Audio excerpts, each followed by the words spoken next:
Hello, this video is going to cover the entire second generation of the Infiniti FX, the S51 platform, which started with the 2009 Infiniti FX35 and FX50 and runs all the way through to 2017 when they stopped production as the Infiniti QX70.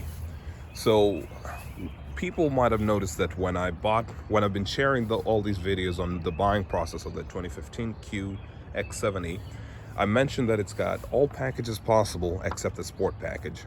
But when I bought my FX50, I had to make sure that I got the sport package. So you can see right there, S, and that is my FX50S, meaning sport.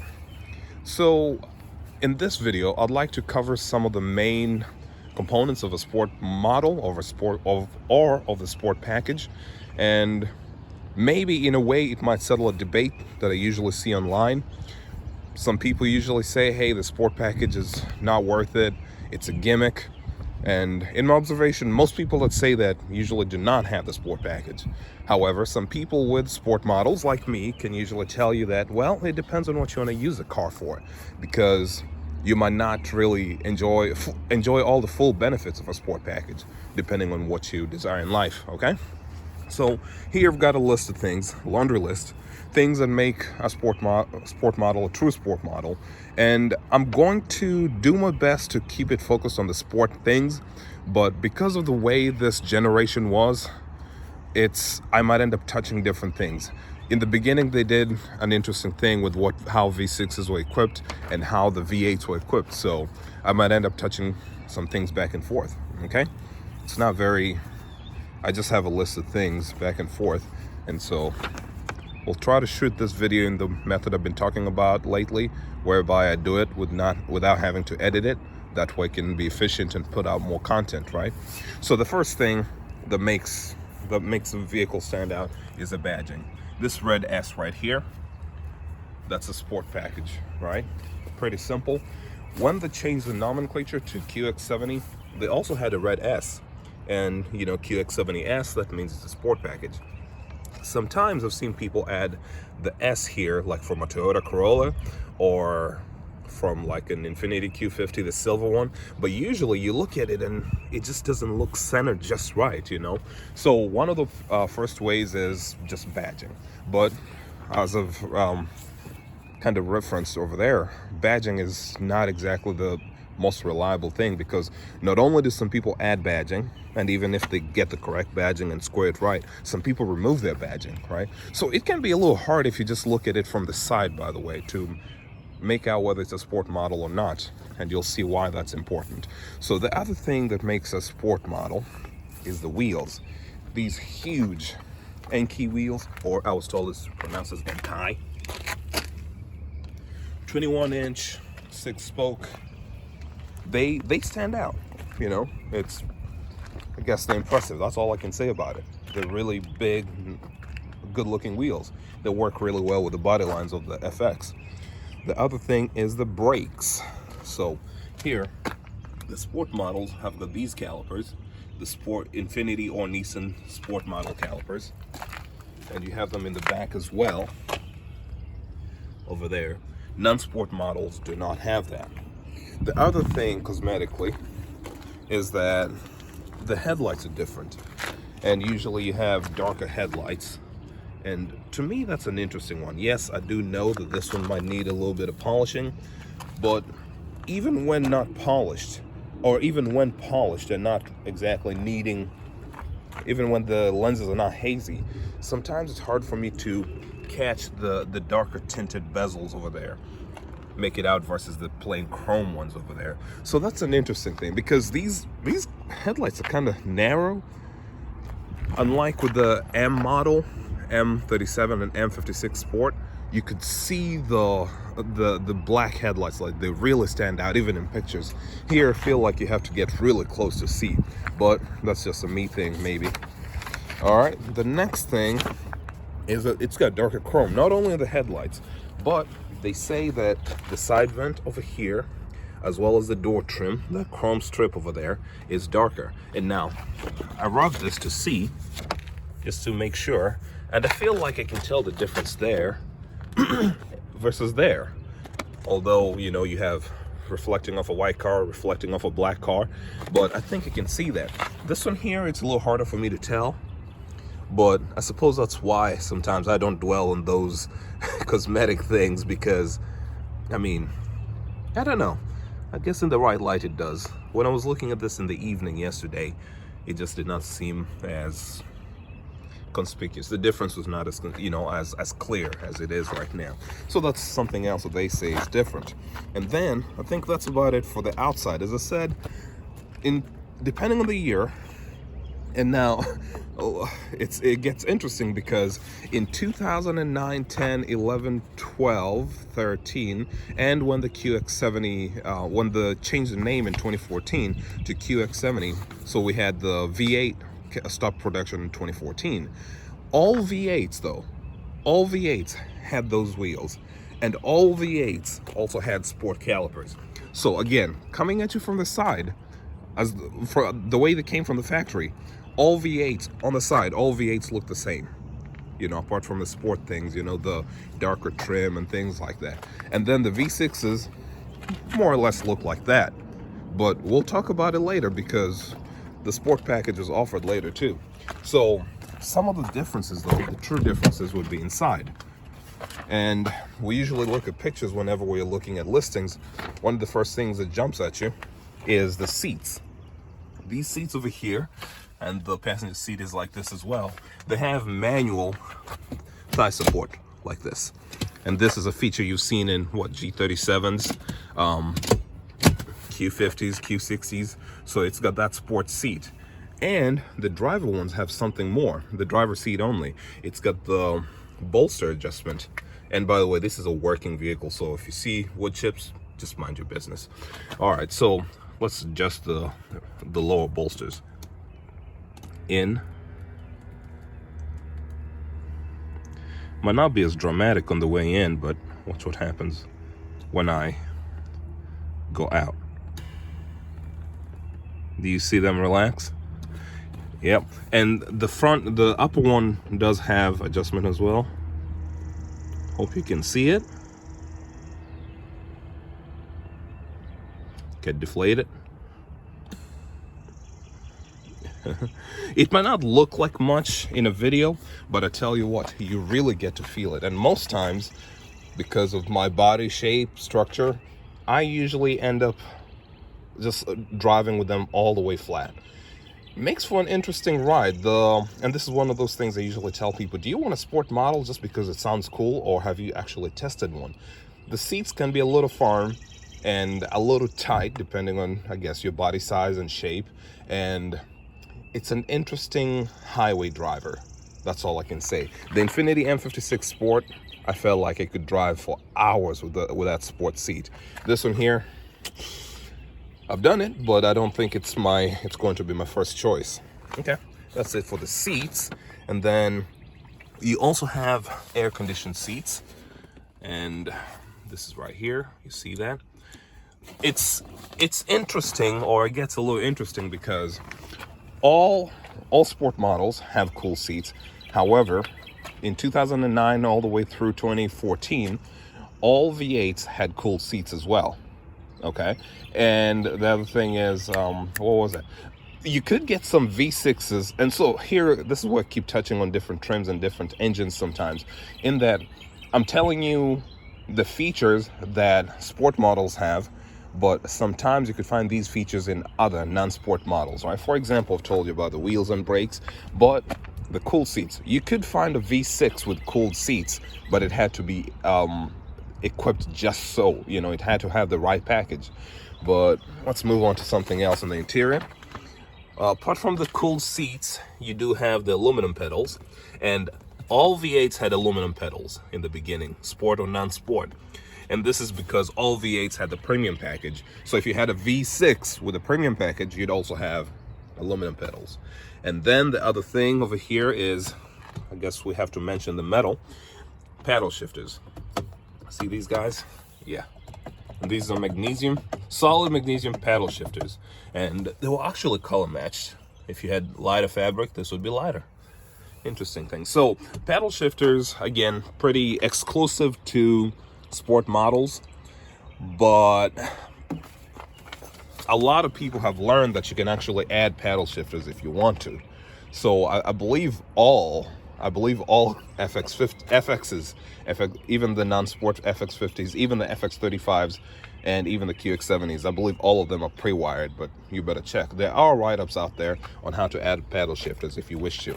Of all the things that I enjoy in a sport model, paddle shifters have to be the things that get least use from me.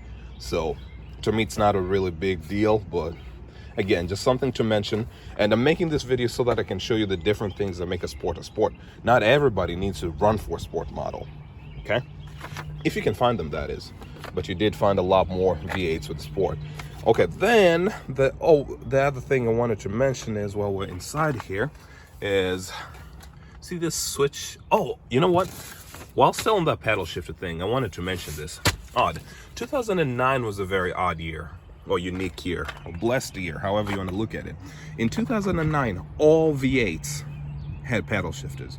Even the non-sport models had paddle shifters. So that can get a little tricky when you're buying your vehicle, because you might be looking at like a 2012. It doesn't have the seats, but it's got paddle shifters. Well, because maybe they added, or maybe someone got really dedicated and took out the more uncomfortable sports seats to get something a little more plush. That's unlikely. I think more than likely people just added the paddle shifters. And then number two, if you look at a 2009, it can be a little confusing because all FX50s in 2009 had paddle shifters. Okay, on to the next thing. See this button right here? AFS on off. That is automatic front lighting system. And you guys might have seen that video where I was showing the headlights swiveling. Whenever you turn on the headlights and your switch is on, when you turn it, swivels to the right, and when it swivels to the left when you're above 15 or 16 miles an hour. But AFS also has another component to it, that is vertical adjustment as well. Depending on how you've loaded it in the back, your headlights go up or down to compensate for the load, basically. So it's interesting. We do have what I'd call fluff, or what I'd call the visual things, but I'd say it seems like the things that really make a true sport model are on the inside. And we'll take it even further, by the way, because you've got what I call CDC suspension. This is the continuously damping and control suspension. So you see the sport switch right here. I'm gonna need to turn the car on to show you what that looks like in action.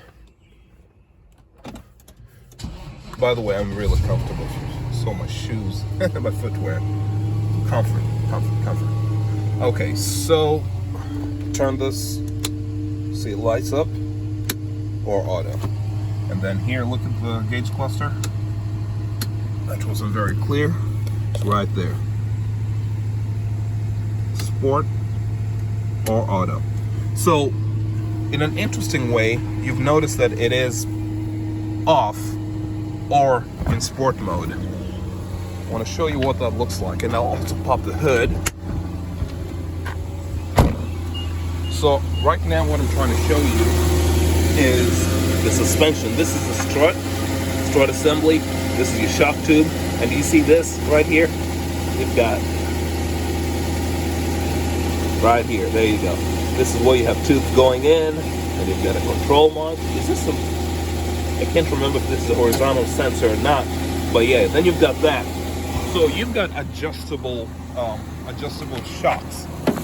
I usually say that I usually reference MagRide, the Magneto, I've forgotten the full name, but GM has this magnetic suspension. This is not as good as it, honestly, I'll be honest with you.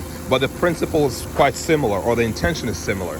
And let me show you. You've got sensors here, and this is a vertical sensor. And you've got horizontal sensors as well. Yaw sensors, the one that people, the one underneath the center console. But you've got all these sensors that look at the vehicle and determine what the vehicle is doing. It says, is it doing this? Is it doing a lot of this? How fast is it doing it? And the whole point is that when you have it in automatic, it says, hey, this guy's going around a bend, or girl is going around a bend. Rather, it's a sweeping bend. So you know what we need to do? Stiffen up the car so that as you go around the bend, you go as flat as possible. But then it's also pretty smart in that it can sense the frequency of the bumps. Now, if you're on a bumpy road, it's not going to stiffen up on you. It says, okay, well, we can tell that this is not cornering, this is just normal driving, so let's soften up a little bit. So that's the interesting thing about that, okay? So I've said that it senses and it decides, hey, this is what we're gonna do. But when you have it in sport, it firms everything up. And you've got front and rear as well. It just stiffens everything. So that's the one thing about sport models that sometimes people are disappointed about, is that they ride a little rough, and I mean, that's why you buy a sport model, right? It's not just visual. You buy it because of the way it handles, the way it rides. So you'll notice that they do ride a little rough, in that it's either fully hard or automatically hard, right? It gets sporty or it stays all the way sporty. It's interesting to explain that, but a sport model can never be on a trip. It can never be as forgiving as your standard models. That's the best way I can explain it. And it's a pity, like the things that really make a sport model have to be felt.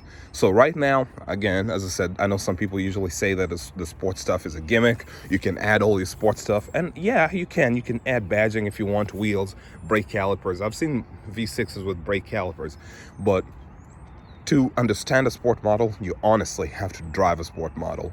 And if you drove one and you feel like, well, this still is not worth it to me, then I mean, that's valid. It is worth what you make it.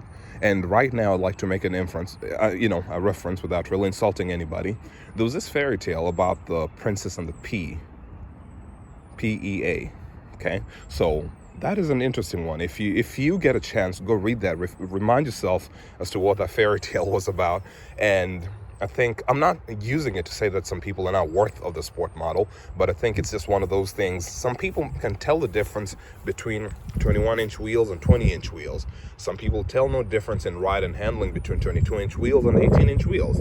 And they say, well, maybe you will not enjoy a sport model then, or you would not make the most benefit out of it, okay? The other thing, again, sport model things the real things are out of sight. The sport models have what we call RAS, rear active steering. And what that is, you've got a steering rack in the back. Can you see that? That's basically a steering rack on the back side. And what happens is, this one is, it doesn't need to be turned on. It's always active, and it's got 3 modes, if I remember. At low speeds, it turns very few degrees. I mean, you don't see it does not look so dramatic, but it turns just a few degrees in the back. And at low speeds, the turning circle is going to be tighter than a non-sport model, for example. And then at moderate speeds, I think, yeah, it also changes direction depending on how low speeds, but at high speeds, this is when I usually feel it most. And it's actually more dramatic with those, because you can turn the sport mode off in the M's. But with this one at high speed, basically your wheels turn in the same direction. And that's what makes it feel like it handles like it's on rails, is the best way to explain it. And it's not just about the rear steering, by the way. There's a front component to it as well. And this is something that's usually overlooked, because you have is it a motor? It's a motor on the steering column, and it makes this one turn. It gives it a few more degrees of turn, basically. So sport models, a lot of the things that make a true sport model, that make a sport model a true sport model, or the things that are there for driver engagement, are out of sight. So suspension and steering are the things I'd like to talk about. So that, for the most part, covers it. Yes, I think that covers it. And now we're going on to the next part of the generation. See, it's interesting the way this generation was made. Some people look at it as one big generation. Some people look at it as, well, the generation changed when they went from that grill to that grill. To some people, it's a matter of, so, they went to that grill in 2012, right? Yeah, 2012, and 2012 model year. To some people, to V6 owners, it could be, hey, it's when they changed and started providing the other V6 engine, FX37. To someone else might say, in 2014, And that's when everything changed, because that's when they changed the names. But I think the major thing is, it depends. For sport model comparison's sake, I'd say 2014 was the end of one era, and 2015 brought in the other one. So I mentioned earlier that so far the sport model was offered, the sport package was offered only on the V8s. You could never get a V6 sport package, okay? But in 2015, the V8 went away. And what happened in 2015, they offered a sport package. And I'm going to try to show some of the things. I'll keep the numbering somewhat similar, so we can talk about those things in some sort of order. So first thing is that I kind of hinted at this in the beginning, that the sport models had a red S. So the red S badging is usually one of the first things. Then they also got wheels. They got the 21-inch wheels as well, but if memory serves me right, they were darker. I can't remember if they were all black or gray or gunmetal, but they were darker. They were not this aluminum color. So that's one thing. You'll see like a QX70 with dark wheels, with 21-inch wheels, then they're going to be darker because they are sport. It is a sport package. That's the first thing. Then, oh, surprising. So we talked about calipers, right? And I said that up until 2014, all V8s got the big calipers, the big brake kit. But in 2015, whenever the sport model came up for the V6s, they never got calipers. They never got the sport calipers. So all sport models beyond 2015 came without the big calipers from the factory. So yes, you can get it's a genuine sport model, but they just never offered the calipers with the sport brakes with the V6s. And now this is an interesting thing, because I made that video some time back saying, you know, the big brake kit is actually, it could actually slow performance because the brakes are larger. And so depending on what engine you're pushing those rotors with, it could actually slow you down. If you look at it in a lab test environment. Out there in the wild, maybe you cannot really feel the difference too much, but it's just, again, some people are more discerning than others, and it's not anyone's fault. Then the other thing is that their headlights for the sport models in 2015 and up also are the darker chrome lenses, or darker chrome bezels. So they will not look like that. They'll be, well, hopefully they're a little clearer, being that they're newer, but you've got that darker headlights. But the side mirrors are also actually black, which takes me back to like the 90s, where the sport models or the SE trims or the Nissans had black, very little chrome in certain places. So yeah, there's that. It's darker mirrors. And still in that theme, they have tinted chrome, whereas the 2014 and down, the V8 sport models had darker chrome on the side vents, and this one had a longer list. And yes, you did have the side vents and the door trim, but you also had darker grille. You had the tailgate trim. So this guy right here, that stuff was also darker, right? Dark chrome. And roof rails. That's an interesting one. So you got dark roof rails too. And I think the earlier it's interesting because this is actually a different silver. This is like very, very dull silver. This is a little shinier. But so I suppose in the generation you'll see many different ones. When it comes to silver and chrome, I don't really use that as a determinant of things. Not that badly, because some people usually do this thing called chrome delete. They either put vinyl or plastic dip or paint over the chrome pieces that they don't like. I suppose, as I said, for me, the cosmetic stuff, maybe of all the things I could see in a car, the little chrome pieces don't really bother me. So that's it for the tinted chrome. And then the real stuff happens inside. So I'm going to open this door just to give it a little more coverage.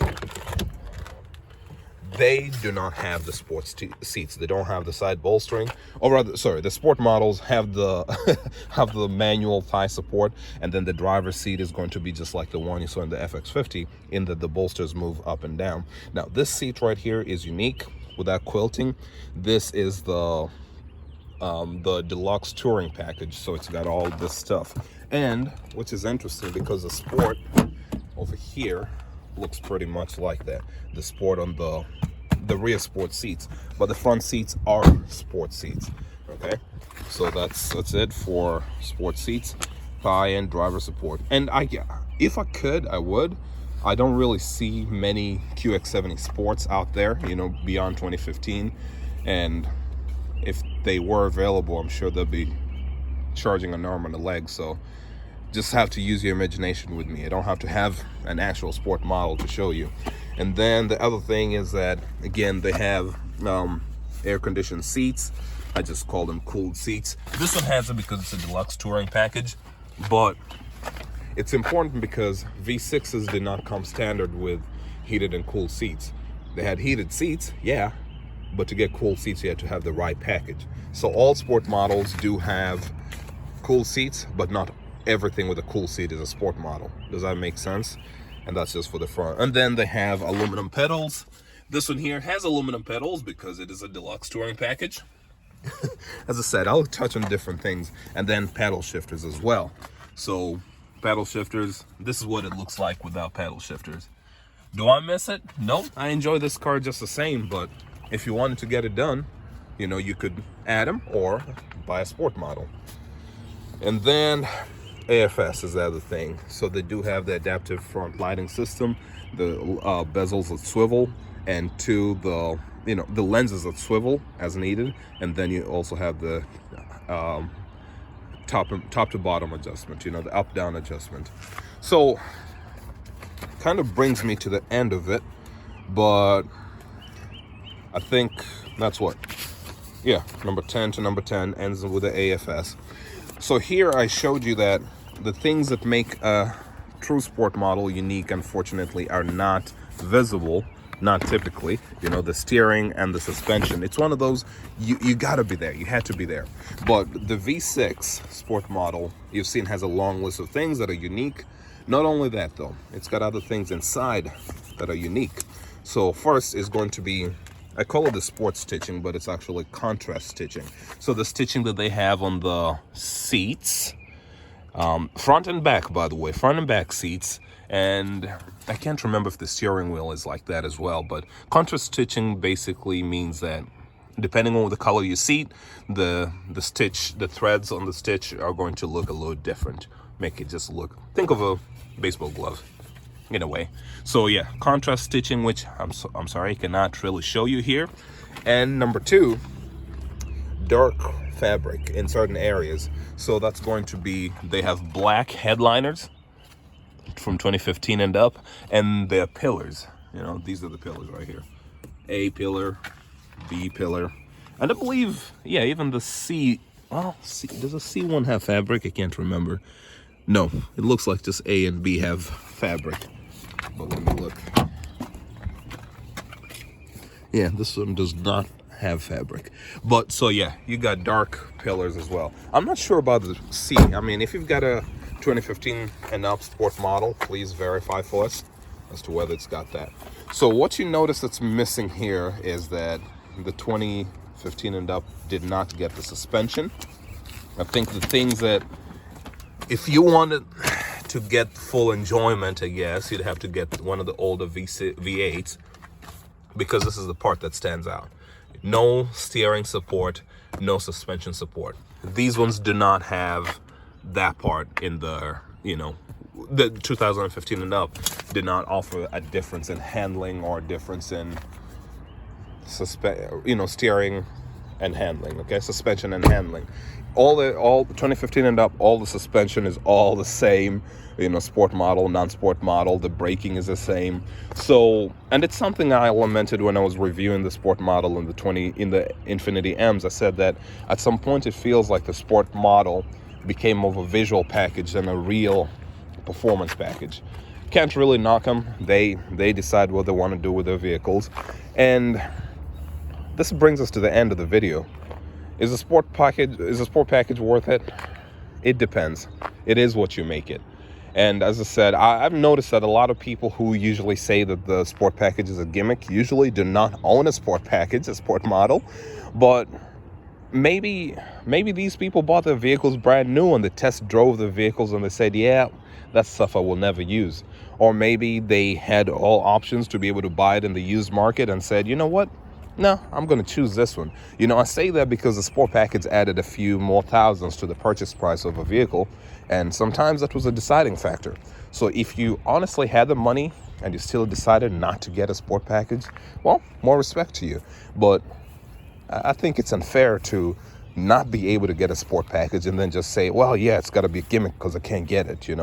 But I hope this video makes sense. It shows you in some level of detail as to what makes a sport package a sport package. The things that really stand out, unfortunately, I cannot show in video.